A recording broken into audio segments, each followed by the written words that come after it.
हर एक स्टूडेंट जो खासकर कंपटीशन तैयारी करता है उसके मन में ये होता है कि कभी ये सोच लेता है कि हमें ये चीज करना है और वहां पे वो उसको लगता है कि कैपेसिटी उसकी कम है, यानी उसकी क्षमता कम है, उसकी क्षमता कम है, लेकिन ये चीज बनना चाहता है। जैसे IAS-PCS हो गया कि IAS-PCS बनना चाहता है, तो IAS-PCS बनना तो चाहता है, लेकिन उसकी जो क्षमताएं हैं या उसकी परिस्थितियां हैं वो उस प्रकार से नहीं है। तो सबसे पहले अगर क्षमताओं की बात करें, क्षमताएं हमारे पास अगर नहीं है उतनी, तो शायद उस प्रकार से हमें लगे कि हाँ नहीं बन पाया। लेकिन अगर कभी कभी ऐसा होता है कि हम कोई चीज नहीं बनना चाहते हैं, तो उसकी क्षमता हमारे अंदर है, लेकिन वो हमारी इच्छा नहीं है, कि हम नहीं चाहते हैं कि वो हम बने। तो इसलिए हमेशा हर एक स्टूडेंट को यही ध्यान देना होगा कि हमेशा लक्ष्य अगर बनाते हो तो उसमें तुम्हारा इंटरेस्ट है कि नहीं है। अगर इंटरेस्ट है, तुम्हारी इच्छा है उस लक्ष्य के प्रति, तो तुम्हें यह देखना होगा कि तुम्हारी क्षमता उतनी है कि नहीं। अगर क्षमता नहीं है तो क्षमता अपना बढ़ाओ, उस पर कार्य करो, उस क्षमता को अपने फोकस करो, उस क्षमता को और डेवलप करो।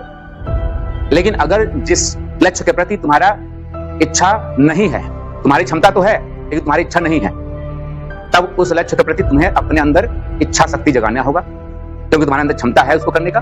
तो वहां पर तुम्हें उसके प्रति अपनी इच्छा शक्ति, अपना इंटरेस्ट जगाना होगा, तो उस पर तुम्हें फोकस करना होगा। वो तुम्हारा इच्छा शक्ति ही तुम्हें उस काम को करने के लिए प्रेरित करेगा। तो हमेशा ये ध्यान देना है कि ऐसा कोई भी लक्ष्य मत बनाओ जिसमें तुम्हारी क्षमता तो है लेकिन इच्छा नहीं है।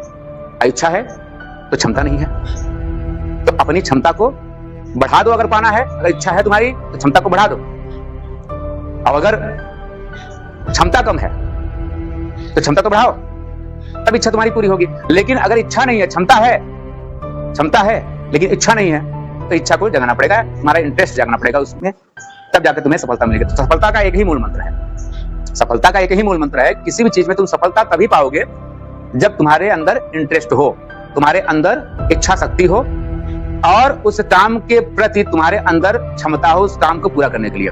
तुम्हें उस लक्ष्य को पाने के लिए तुम्हारे अंदर क्षमता होना चाहिए। तो दोनों चीज जरूरी है। किसी भी लक्ष्य को हासिल करने के लिए, सफलता पाने के लिए तुम्हारे अंदर उस लक्ष्य के प्रति इच्छा शक्ति भी होनी चाहिए और क्षमता भी होनी चाहिए, कैपेसिटी भी होनी चाहिए। और दोनों जब एक हो जाते हैं, जब तुम्हारे अंदर दोनों चीज आ जाएगा जिस दिन, उस दिन तुम्हारे लिए सफलता दूर नहीं होगा, वो सफलता तुम्हारे मुट्ठी में होगा, उस लक्ष्य को तुम आसानी से पा जाओगे। इसलिए हमेशा ध्यान देना कि तुम्हें किसी लक्ष्य के प्रति दोनों चीज पे काम करना पड़ेगा, अपनी क्षमताओं पर भी, अपने इच्छा पर भी, अपनी इच्छा शक्ति पर भी काम करना है और अपने क्षमताओं पर भी काम करना होगा। जब दोनों का बैलेंस होगा तब तुम सफलता पा जाओगे, उस लक्ष्य को पा जाओगे। तो यही हमेशा ध्यान रखना है।